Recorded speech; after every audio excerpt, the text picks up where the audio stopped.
মমতা বন্দ্যোপাধ্যায় আপনার ভয়তো একটা বেকার যুবক রয়েছে, আপনার ভাইপো রয়েছে।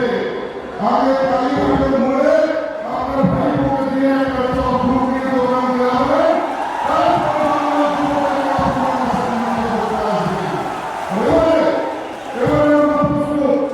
এবারে প্রশ্ন উত্তরবঙ্গের মানুষ, উত্তর থেকে দক্ষিণ, পূর্ব থেকে পশ্চিম, সবাই মিলে আমরা হাতে হাত দিয়ে দেখে কাঁধে কাঁধ দিয়ে আমরা প্রস্তুত এই তৃণমূল সরকারকে উপরে ফেলে বাংলার ভারতীয় জনতা পার্টির সরকারকে প্রতিষ্ঠা করে বাংলায় গণতান্ত্রিক সরকার প্রতিষ্ঠা করে বাংলাকে বিপুল পথ দেখাবার জন্য, বাংলাকে বাংলায় উন্নয়ন আনবার জন্য আমি আমার বক্তব্যকে দীর্ঘায়িত করব। শুধু আমার বক্তব্য শেষ করার আগে একটা বক্তব্য বলে যাব, এবারে নির্বাচনটা যেমন উন্নয়নের জন্য আমাদের ভোটটা পদ্ধতিতে দিতে হবে, তেমনি সমাজকর্মীদেরকে ঐক্যবদ্ধ হতে হবে।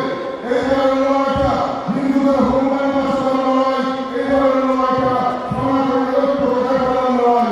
তাই আমি একটা কথাই বলবো, আগামী 23 তারিখ জয় শ্রীরাম বলে, হর হর মহাদেব বলে, রাধে রাধে বলে, জয় শ্রীকৃষ্ণ বলে পদ্মফুলের চিহ্নটা দেখে সেখানে ভোটটা দিয়ে তারা বাংলা জুড়ে পদ্মফুল ভোটান এবং ভারতীয় জনতা পার্টির সরকারকে প্রতিষ্ঠিত করুন।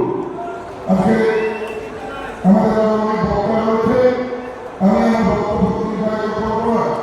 সব শেষে আবারও আপনাদের কাছে পদ্মফুল চিহ্নে ভোট দিয়ে এবং সারা বাংলা জুড়ে যাতে পদ্মফুল ফোটে সেই আশীর্বাদ আপনারা গভীর আশা রেখে আমার সংক্ষিপ্ত বক্তব্যকে এখানে শেষ করছি।